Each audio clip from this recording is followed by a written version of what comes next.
अब युद्ध का आरंभ हो चुका है महाराज। युवराज दुर्योधन ने राजकुमार अर्जुन को चुनौती दी है कि सूर्यास्त से पहले उनके रथ पर उपस्थित पताका को यदि राजकुमार अर्जुन अपने बस में कर लेते हैं तो युवराज दुर्योधन आज ही युद्ध को समाप्त कर देंगे। ये क्या किया दुर्योधन? ये क्या किया दुर्योधन ने? और पितामह ने उसे रोका नहीं? नहीं महाराज।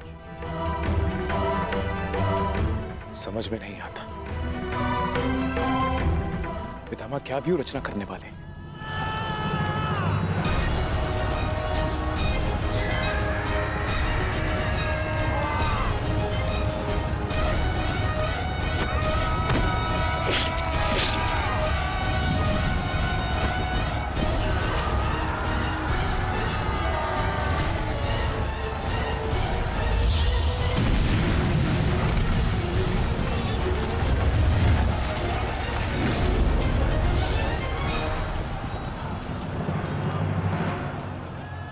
देख रहे हैं पितामह,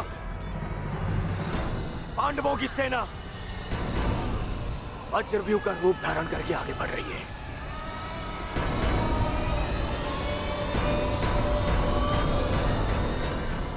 पितामह, पितामह, सुन रहे हैं आप? याद भी है कि यहाँ क्या चल रहा है? पितामह, आप क्या कर रहे हैं? आप कौरवों की सेना के सेनापति हैं। हम सबको आपके आदेश की प्रतीक्षा है पितामह। कुछ बोलिए पितामह।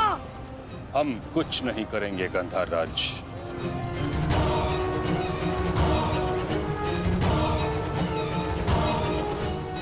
दुर्योधन,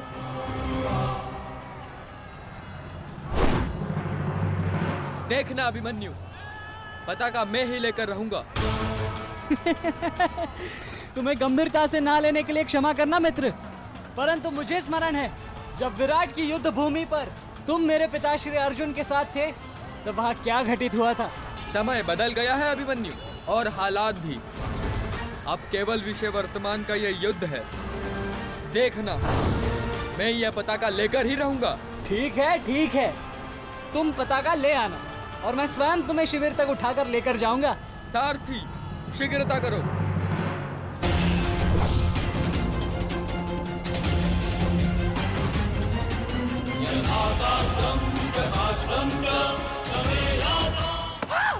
सारथी, रथ को आगे बढ़ाओ, चलो।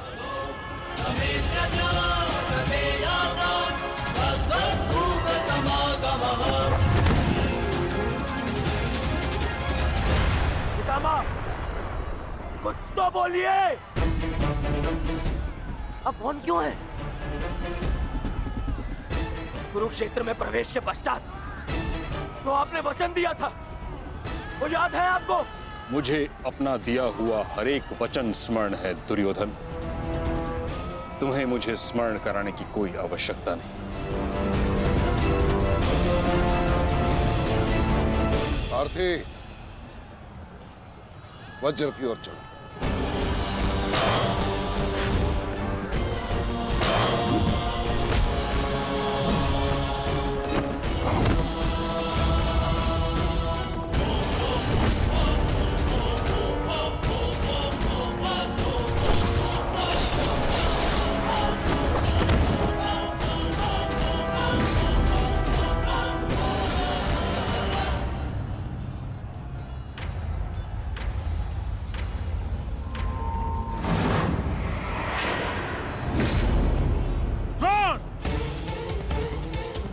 तुम्हारे और मेरे बीच जो कुछ भी हुआ उसके लिए हम एक दूसरे को क्षमा कर चुके हैं, किंतु अब मेरे पास तुम्हारे साथ युद्ध करने का कोई भी कारण शेष नहीं है। कारण है द्रुपद, तुम्हारी पुत्री द्रौपदी का वस्त्र हरण।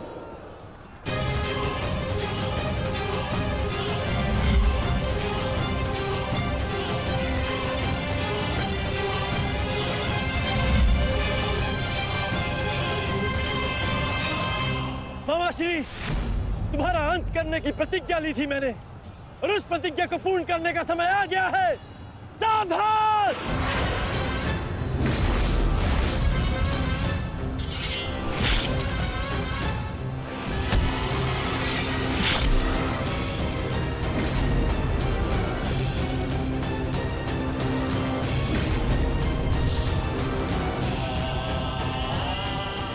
सावधान द्रोण!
गुरुदेव, युद्ध से पूर्व एक शिष्य के लिए उसके गुरु का आशीर्वाद लेना अनिवार्य है।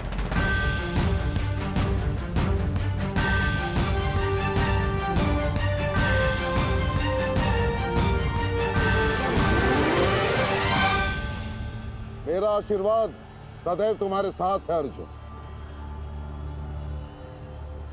कभी अनुमान नहीं लगाया था गुरुदेव, जिससे युद्ध कला और धनुर्विद्या सीखी, एक दिन उसी के विरुद्ध इसका उपयोग करना पड़ेगा। तुम केवल अपने कर्तव्य का पालन करो अर्जुन। ये युद्धशाला नहीं, ये समस्त युद्ध भूमि है, और यहाँ का हर एक विपक्षी केवल और केवल तुम्हारा शत्रु है अर्जुन। सावधान अर्जुन!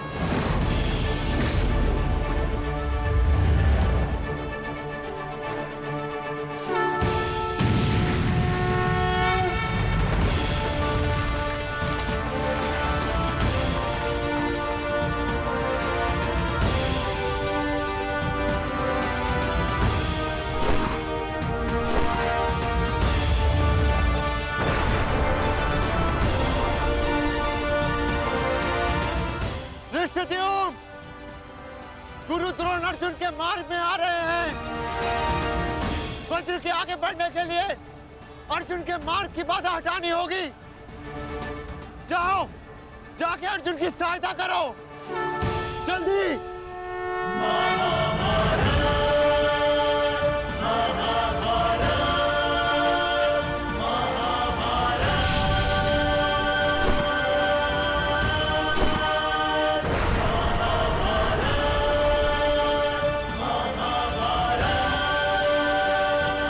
युवराज दुर्योधन, यदि युद्ध के सारे निर्णय तुम्हें ही लेने हैं, तो मुझे सेनापति बनाने की क्या आवश्यकता थी? ऐसा मैं इसलिए कर रहा हूं पितामह, क्योंकि आप कौरवों के प्रति अपना कर्तव्य निभा नहीं पा रहे हैं। आप यहाँ मौन रहने के लिए नहीं, कौरव सेना का नेतृत्व करने के लिए आए हैं।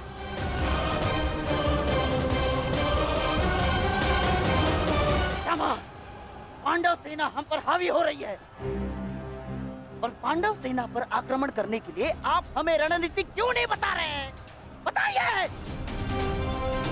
स्मरण है ना पितामह आपको यदि दुर्योधन के रथ की पताका अर्जुन के हाथ में लग गई तो हम ये युद्ध हार जाएंगे महामहिम, हार जाएंगे। कुछ कीजिए।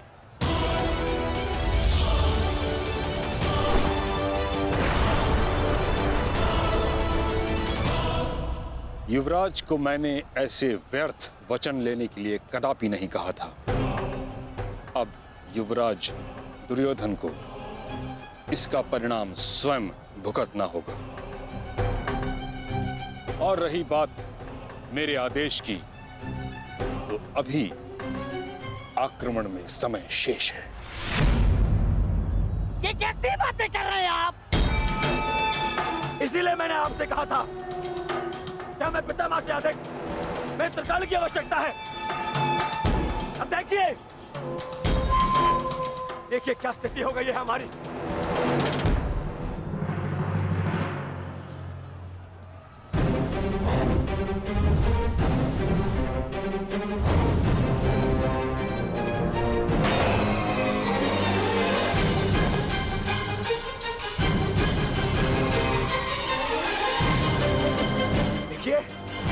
देखिए कैसे मौन खड़े, ऐसे चलता रहा ये तो हम शीघ्र ही हार जाएंगे।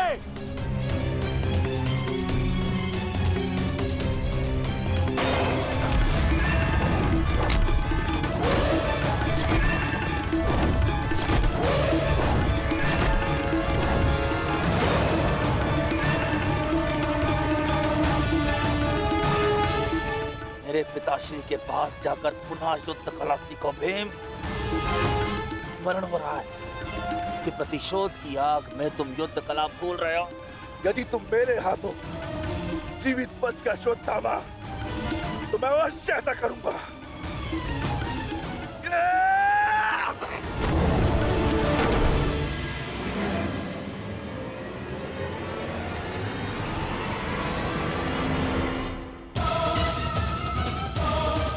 गुरुद्रोण को यहाँ से मैं संभालता हूँ अर्जुन, तुम आगे बढ़ो।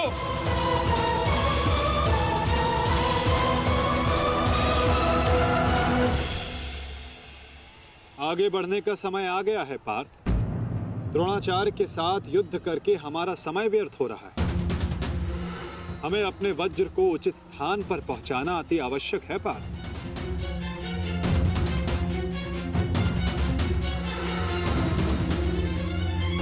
जैसी आज्ञा माता। चलिए आगे बढ़िए।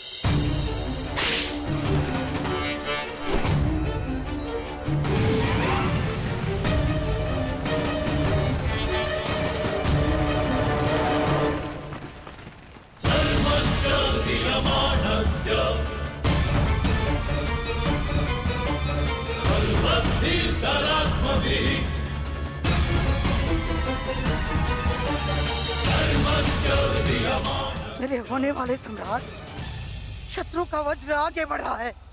यदि हमने कुछ नहीं किया तो हमारे लिए समस्या उत्पन्न हो सकती है।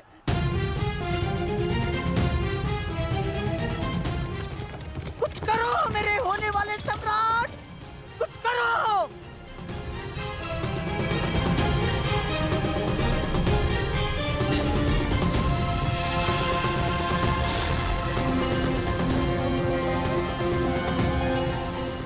काश भी मेरा मित्र मेरे साथ होता। मुझे तुम्हारी आवश्यकता है मित्र, आवश्यकता है तुम्हारी।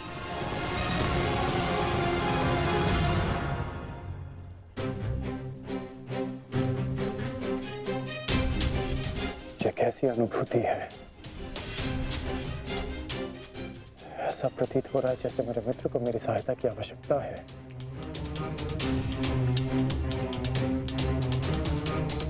मुझे क्षमा कर दो मित्र,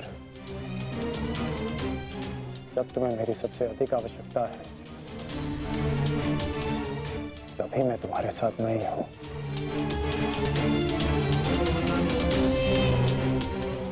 सैनिक, जाओ जाकर पता लगाओ कि युद्ध में क्या चल रहा है। जो आज्ञा महाराज।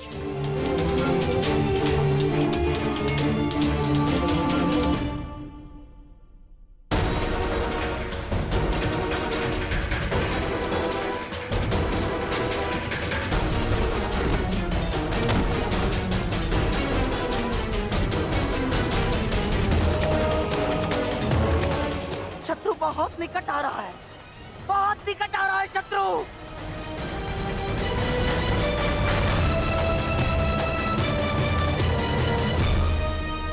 माधव, वो रहा दुर्योधन। उसे बंदी बनाने का समय आ गया है।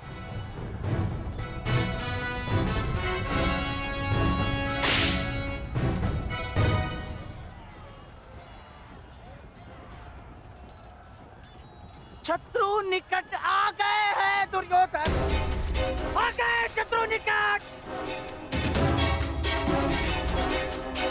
अब आक्रमण का समय आ गया है।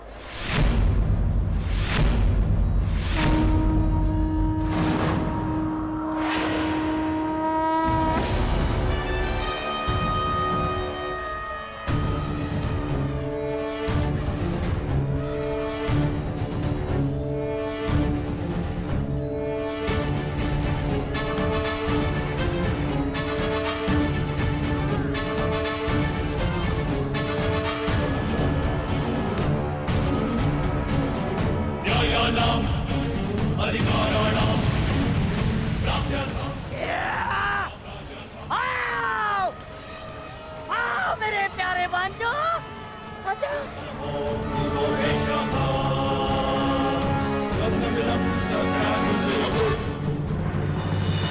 महामहिम भीष्म ने सर्वतोभद्र व्यूह की रचना की है महाराज। वो वज्र व्यूह को ध्वस्त करने का प्रयत्न कर रहे हैं। उस ओर से सेना का नेतृत्व कौन कर रहा है संजय? व्यूह को ध्वस्त करने का प्रयास कर रहे हैं। इस सेना की टुकड़ी का नेतृत्व कौन कर रहा है? कौन?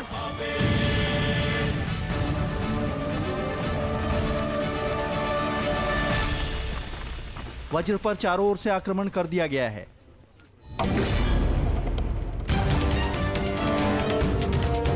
पितामह की सबसे प्रभावशाली तकनीक। और जो व्यूह का नेतृत्व कर रहे हैं वो हैं, मैं जानता हूं।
जैसा पिता वैसा पुत्र। अद्भुत अद्भुत वृषसेन।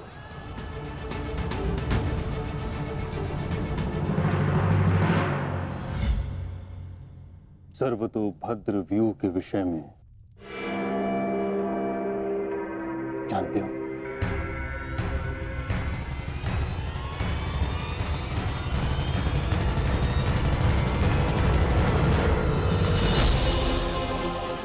जी महामहिम, पिताश्री ने आपकी इस रणनीति के विषय में अवगत कराया था। इस व्यूह के अनुसार शत्रुओं के अधिकतर व्यूह को तोड़ा जा सकता है। और क्या जानते हो? इस रणनीति के अनुसार एक ही समय में चारों ओर से शत्रु व्यूह पर आक्रमण किया जाता है और सेना को छिन्न भिन्न करते हुए मध्य तक पहुंचा जाता है ताकि शत्रुओं को कहीं से कोई सहायता न मिल सके। परंतु सेना का नेतृत्व केवल एक कुशल योद्धा के हाथों में होना चाहिए। और वो योद्धा ऐसा हो शत्रु जिसका अनुमान भी न लगा सके। उसकी युद्ध शैली कभी पहले देखी ना गई हो।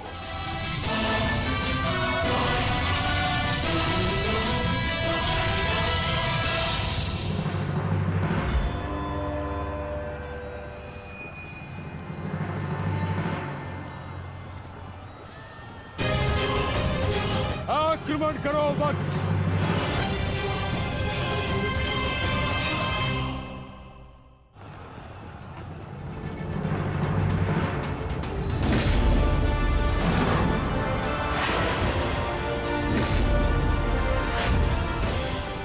सत्य कहा दुर्योधन, सत्य कहा तुमने। जैसा पिता वैसा पुत्र वृषसेन। अद्भुत योद्धा है वृषसेन। कर्ण नहीं है तो क्या हुआ, वृषसेन है ना हमारे पास। वृषसेन लड़ो।